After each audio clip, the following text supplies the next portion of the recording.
Salut tout le monde et bienvenue dans cette nouvelle vidéo. Hier, Wizards nous a fait de nouveaux reveals. Alors étonnamment, ce n'est pas des reveals de Lorwyn qui est censé sortir dans un peu plus d'un mois, mais des reveals du prochain set Marvel, donc Marvel Super Heroes, qui lui est censé sortir dans un peu plus de 6 mois. Donc je pense que de toute façon, tant que Wizards aura des sets Marvel à nous proposer, je pense qu'ils continueront à faire du forcing comme ça, parce que là, faire des reveals anticipés plus de 6 mois à l'avance, alors qu'on a des sets in-universe qui sont censés arriver avant, je trouve ça un peu bizarre, hein. Je pense qu'ils sentent que de toute façon la sauce ne prend pas trop autour de ces Universes Beyond Marvel, donc ils font du forcing. Je ne me laisserai pas berner pour autant, nous allons essayer de juger ces cartes avec de l'objectivité. S'il vous plaît Wizard, ne m'envoyez pas les Pinkerton, envoyez-moi plutôt des petits boosters, voilà, des petits produits gratos comme ça, afin de corrompre mon âme. Bon, en vrai, encore une fois, en termes de direction artistique, c'est vraiment pas mon délire. Par contre, je trouve qu'il y a des mécaniques assez intéressantes. En tout cas, j'ai vu certaines textbox qui m'amusaient pas mal.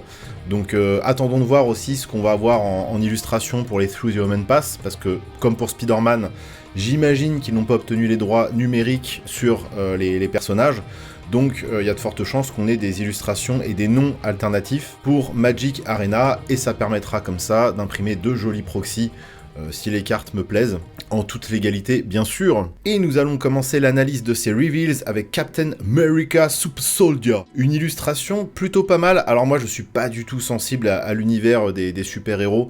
Je regarde comme ça de temps en temps, de loin, des films provenant de l'univers Marvel ou DC, mais c'est quand même assez rare et de toute façon c'est pas vraiment mon délire. Mais là, l'illustration est quand même assez jolie, faut le dire. Pour 3 mana, dont 2 blancs, c'est une 3-2 initiative. Captain America arrive sur le champ de bataille avec un marqueur bouclier sur lui. Et tant qu'il a un marqueur bouclier sur lui, les autres héros que l'on contrôle, et nous, avons la défense talismanique. Alors je sais que sur Spider-Man, on avait déjà pas mal de héros. Là, j'imagine en plus qu'avec le set Marvel Super Heroes, on aura encore des nouveaux héros. Donc potentiellement un tribal héros, en standard peut-être, pourquoi pas, même si c'est pas forcément un format qui me concerne. Pour ce qui est du commandeur multi, ça peut être rigolo de l'avoir en zone de commande, de flouder le board avec des héros et ensuite de l'appeler afin de protéger tout notre board, sachant qu'il a un marqueur bouclier sur lui, ça va être très compliqué de d'abord le tuer pour ensuite tuer nos autres créatures. Encore une fois, je sais pas si on aura suffisamment de héros pour aller dans ce sens-là, d'autant plus que s'il est en zone de commande, on va être obligé de se limiter au blanc. C'est une carte assez simple, un texte pas trop compliqué, des bonnes stats, un bon texte. Encore une fois, l'illustration, même si elle est jolie, ne me donne pas du tout envie de le jouer, mais on verra ce que donne la version Through the Omen Pass. Et on enchaîne avec The Sentry Golden Guardian, et cette fois avec une illustration que je trouve plutôt laide, désolé. Pour 4 mana, dont un blanc, c'est une 5-5 vol, vigilance indestructible, aïe aïe aïe, ça fait mal. Mais bien évidemment, il y a un petit malus, car quand il arrive sur le champ de bataille, un adversaire ciblé va pouvoir créer une 5-5 vol indestructible, qui s'appellera The Void, hein. Donc j'imagine que c'est le penchant obscur de ce personnage, ou le méchant qui le poursuit. Bon, je connais vraiment pas grand chose à l'univers Marvel. N'hésitez pas d'ailleurs à me donner des petites datas sur le lore de Marvel en commentaire. En vrai, ça m'intéresse pour comprendre un petit peu le flavor des cartes. Et The Void attaque à chaque combat si possible. Alors en fait, ça va être un petit peu un objet politique cette carte, parce que du coup, vous allez faire popper une 5-5 indestructible chez un adversaire. En revanche, elle aura pas la vigilance. Vous avez la vigilance, ce qui fait que vous allez pouvoir attaquer où vous voulez, sans avoir à vous engager. Alors que l'adversaire en face, s'il décide de vous attaquer, vous aurez juste à bloquer avec la 5-5 et il va rien se passer. Et par contre, vous ensuite, vous pourrez l'attaquer avec la vigilance et là, vous lui mettrez 5 dans la fif. Donc l'adversaire qui fait popper la 5-5, dans une situation où le board est pas très compliqué, il va être obligé d'aller attaquer chez vos adversaires. Donc vous, pour 4 mana, vous avez une 5-5 vigilance vol indestructible sur le board et un adversaire à une 5-5 qui sera quasiment obligé d'aller attaquer chez vos autres adversaires. The Sentry, c'est une carte qui va créer des situations politiques assez amusante, les stats sont monstrueuses. Par contre en 1v1 évidemment ça va pas donner grand chose, mais de toute façon on sait bien qu'aujourd'hui les sets sont tout autant designés pour le commandeur que pour les formats 60 cartes. Mais là pour le coup c'est une carte plutôt orientée commandeur bien sûr. On enchaîne avec Attuma Atlantean Warlord. Deux excellents groupes de heavy metal en une carte, Warlord et Atlantean Codex. Non, rien à voir bien évidemment. Pour 4 mana dont 2 bleus c'est une 3-4. Là il y a un sous-type qui est très intéressant pour le coup, c'est Merfolk, donc Ondin. Il est aussi warrior et vilain, je pense pense aussi que le sous-type vilain peut être intéressant une fois qu'on aura toutes les cartes révélées. C'est un Lord Ondin, parce que tous nos autres Ondins gagnent +1/+1, et quand un ou plusieurs Ondins attaquent un joueur, on peut piocher une carte. Donc en commandeur multi, c'est encore plus fort, parce qu'on peut attaquer jusqu'à 3 joueurs, et à ce moment-là, on piochera jusqu'à 3 cartes. Alors je sais pas s'il y a la place pour Atuma dans les decks Ondins, sachant que généralement la curve elle tourne autour de 2-3, en tout cas pour ce qui est des listes en moderne, ça reste quand même du très très solide, et sachant qu'en plus on a un deuxième Ondin qui a été révélé, c'est Namor the Submariner, qui lui coûte 3 mana dont 2 bleus. C'est une étoile 4 vol, sa force est égale au nombre de ondins que l'on contrôle, donc c'est minimum une 1/4 vol, et quand on lance un sort non créature avec au moins un mana bleu dans le coup de mana, et ben on va créer autant de 1/1 Merfolk. Exemple, si on lance une Force of Negation, s'il est sur le board, on va créer 2 ondins. Sachant que les packs ondins en moderne ont beaucoup de contre-sorts, et notamment des contre-sorts gratuits, je pense qu'il y a un truc à faire autour de Namor. Clairement, je pense qu'il peut remplacer un slot à 3 en moderne, et ça peut faire des grosses dingueries. Bon, déjà pour 3, avec tous les ondins sur le board, il aura un énorme body, mais en plus de ça, vous allez flouder avec d'autres ondins. Donc voilà, hein, le format moderne, c'est pas forcément un format que je suis de près, en tout cas je pratique pas, mais par contre quand je vois ce qui a marqué sur la carte là, je me dis que forcément ça va trouver une place quelque part. Et peut-être même d'ailleurs en standard, parce qu'on a déjà pas mal de ondins dans le standard actuellement, sachant que potentiellement on aura aussi des ondins avec Lorwyn. Il y en a déjà un qui a été reveal, c'est Sig, le ondin qui se retourne là pour 2 dont un bleu qui a l'air aussi assez costaud. On a Ondine de la source spirituelle aussi qui est sortie sur Aetherdrift, pareil, qui est une carte plutôt chouette. Donc clairement, il y a une espèce de tribal ondin qui est en train de se dessiner en standard pour la mi-2026 là. Je pense que ça pourra faire des trucs. Après, encore une fois, c'est pas des formats auxquels je joue. Ondin, ça existe en format Commander évidemment, et là ça va encore ajouter quelques pièces intéressantes pour les decks tribaux Ondin. Si vous n'êtes pas hermétique avec le fait de jouer avec des illustrations provenant de l'univers Marvel, et faites-vous plaisir. Et moi, encore une fois, si jamais je suis amené à jouer ce genre de cartes, ce sera des proxys Through the Omen Pass. On enchaîne avec Bruce Banner, qui est Hulk, évidemment. C'est une carte qui est flippable, donc d'un côté on a Bruce Banner, et de l'autre côté on a bien évidemment The Incredible Hulk, qui est Gruul, hein. Ça me paraît évident que Hulk soit Gruul, c'est Grulk pour le coup. Alors je rappelle que comme pour les cartes Spider-Man, en fait vous pouvez directement cast le sort au recto ou au verso, au choix, et si jamais vous êtes amené à le cast au recto, ce qui est pas hyper intéressant pour le coup, ce sera une 1/1, sa capacité, payer 2 fois X engagé et piocher X cartes, on peut le faire qu'en rituel, et ensuite on pourra le transformer pour 6 mana, donc 2 fois Gruul. Bon voilà, du côté Bruce Banner, il est pas très intéressant, hein, c'est le petit scientifique un petit peu chétif.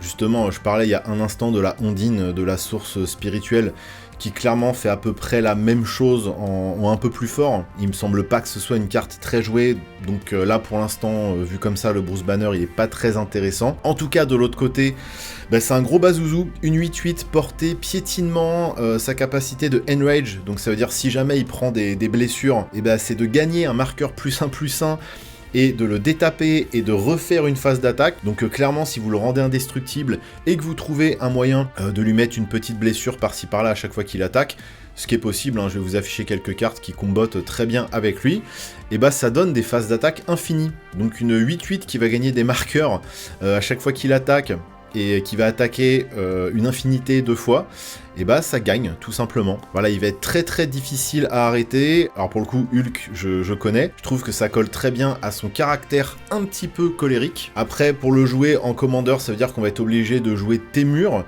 ce qui est assez étonnant d'avoir une carte d'un côté qui est pure mono bleu, et de l'autre côté du gros Gruul qui tabasse. Mais écoutez, ça reste cohérent aussi avec l'histoire de ce personnage, hein, j'ai l'impression. Bon voilà, c'est rigolo. Est-ce que j'ai envie de jouer ça? Pas vraiment. Est-ce que j'aimerais bien un jour faire une combo infini avec lui et tuer la table? Peut-être, mais je ne m'en donnerai pas les moyens. Bon, voilà, pour le coup, l'illustration est plutôt chouette, j'ai rien à redire. Même si, encore une fois, ce n'est pas ma guerre. Le baron Helmut Zemo, je sais pas si on dit comme ça. Pour 3 mana noirs, c'est une 3/3 À chaque fois qu'on lance un sort noir, il va connive, ça veut dire qu'on va piocher puis défausser, et si on défausse un sort non créature, et ben il va gagner un marqueur +1/+1. Il a une capacité qui dit exiler de votre cimetière autant de cartes noires que vous le souhaitez, dont le coût de mana comprend au moins 15 symboles de mana noir.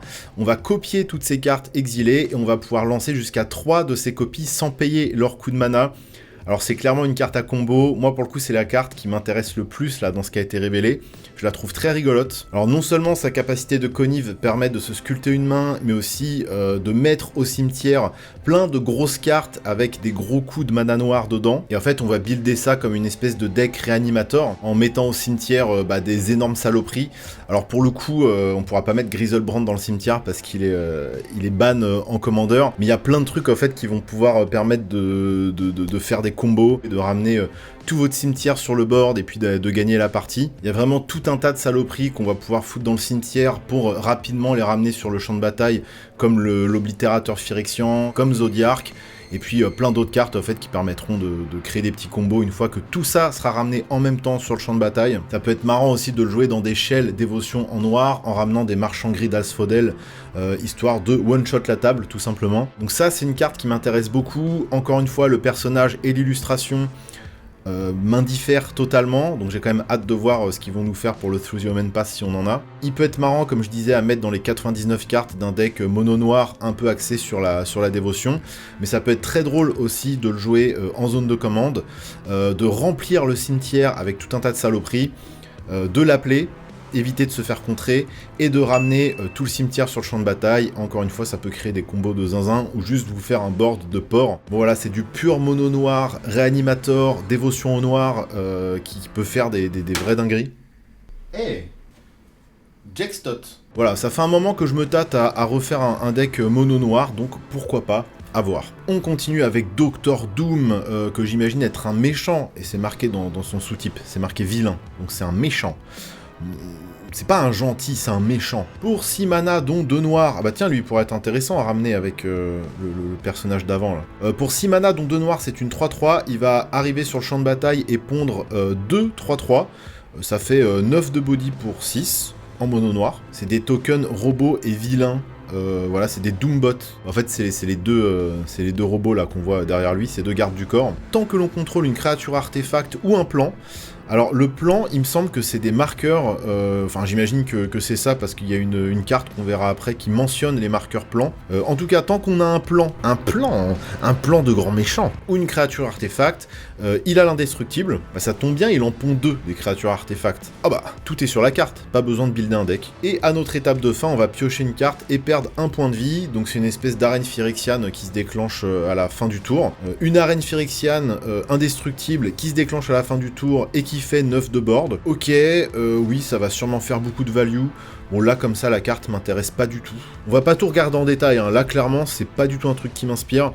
L'illustration, je la trouve abominable. Bon, allez, next. Doom Reigns Suprême. Et bah là, c'est un enchantement plan. Ok, donc c'est... En fait, c'est pas du tout des marqueurs. Alors, est-ce qu'ils prennent en compte les marqueurs quand ils disent « si vous possédez un plan, je ne pense pas ». En fait, c'est un sous-type d'enchantement. Je le découvre là, en direct. Pour 2 mana, dont un noir, c'est un enchantement plan, donc. Et quand un vilain entre sur le champ de bataille, chaque adversaire perd 1 point de vie et vous gagnez 1 point de vie. Et vous mettez un marqueur plan. Ok, c'est ça que j'avais lu.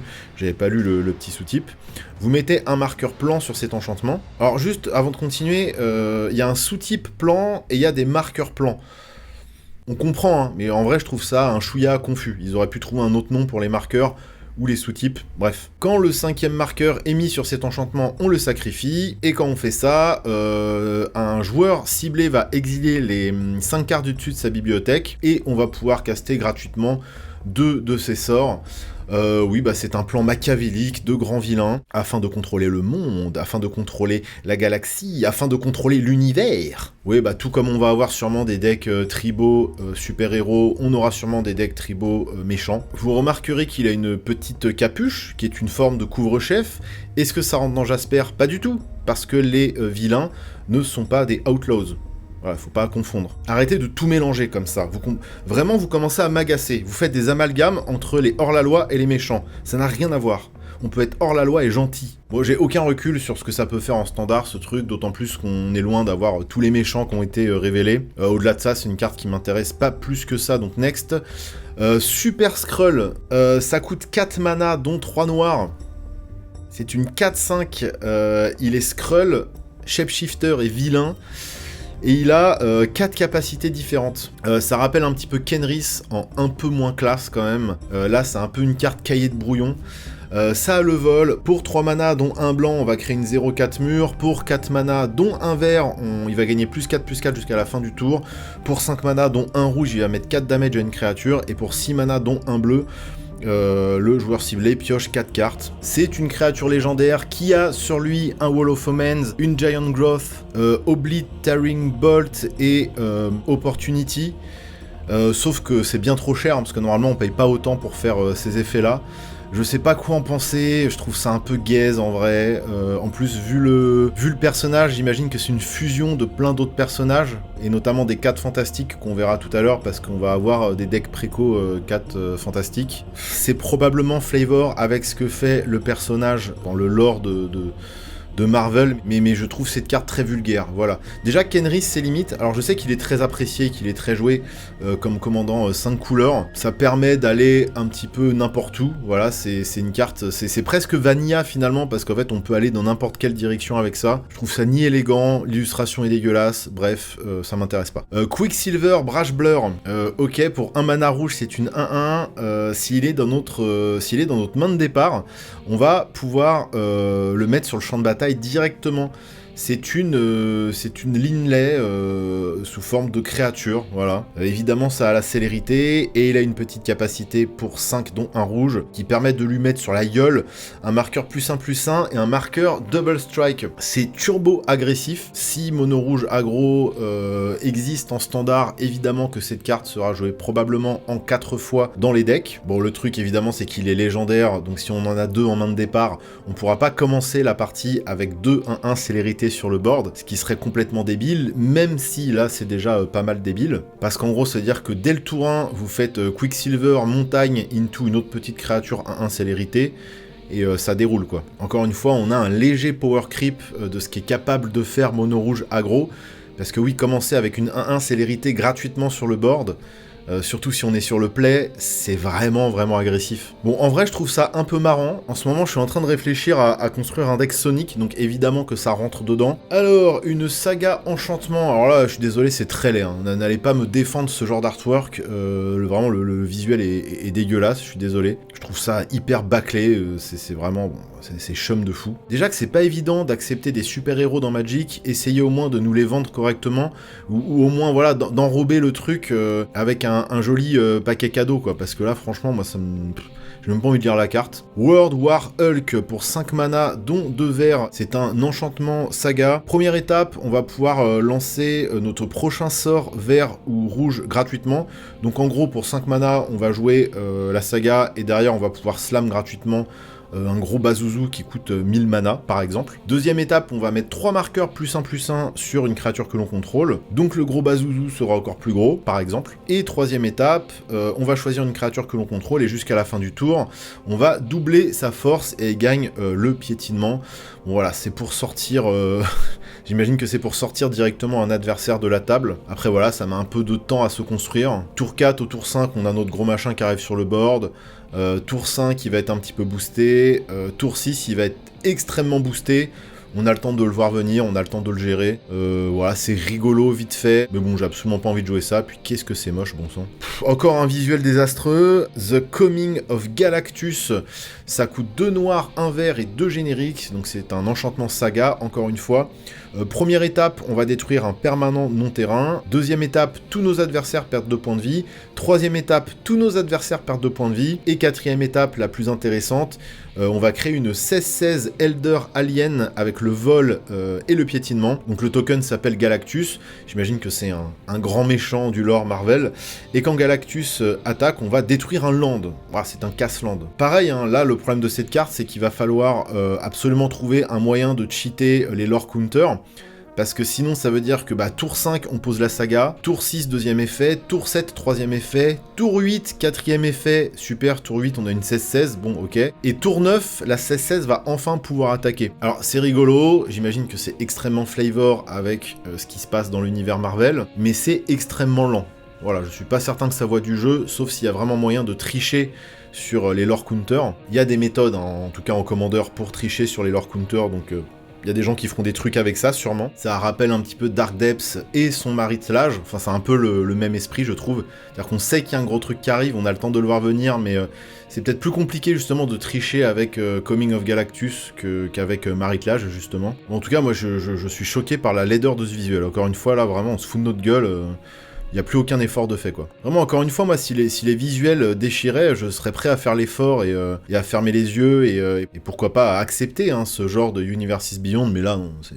Et on va terminer avec ce que j'imaginais être les 4 decks pré-cons. Alors, il me semble que c'est ça, parce qu'en fait, on a les 4 fantastiques, et donc un par couleur, avec du coup Invisible Woman pour le blanc, Mister Fantastic pour le bleu, Human Torch pour le rouge et The Thing pour le vert, sachant qu'ils sont tous 4 couleurs, parce qu'en fait ils ont 4 mana colorés dans leur text box, donc ils ont tout sauf le noir en fait, parce que c'est des gentils et pas des méchants.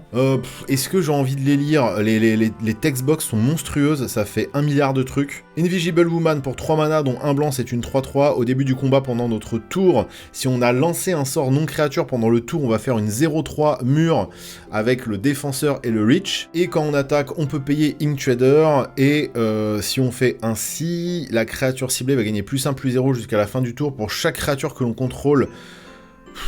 Et elle ne peut pas être bloquée ce tour-ci. Ok, bon, ça, en fait, déjà, ça me prend la tête. C'est un peu le même schéma pour chaque carte. En fait, au début du tour, il va se passer un truc. Et ensuite, on a une capacité qui va coûter Ink Trader à chaque fois. Bon, en vrai, c'est assez sympa. C'est un peu comme pour les Tortues Ninja. J'aime bien le fait qu'il y ait une espèce de synergie commune entre les différents commandants, que potentiellement on peut mettre n'importe lequel d'entre eux ou d'entre elles en tant que commandant et mettre les autres dans les 99 cartes, ça marche aussi. Alors il y a une tortue qui permet de faire ça dans le deck précon Tortue Ninja. Effectivement on aura un commandant, mais c'est comme si on avait un peu plusieurs commandants dans le deck, ou en tout cas une équipe de personnages soudés qui fonctionnent ensemble et qui ont des mécaniques en fait qui se trigger à partir des mêmes contraintes. Après bon voilà, là c'est quand même assez lourd tout ça, à voir comment ça se comporte tout ça une fois que tout ce beau monde est sur le board. Voilà, encore une fois, toujours un petit peu frileux par rapport à la DA. Et pour le coup, là, même le symbole de set, pour le coup, qui est le symbole du set Super Heroes Commander, je le trouve moche.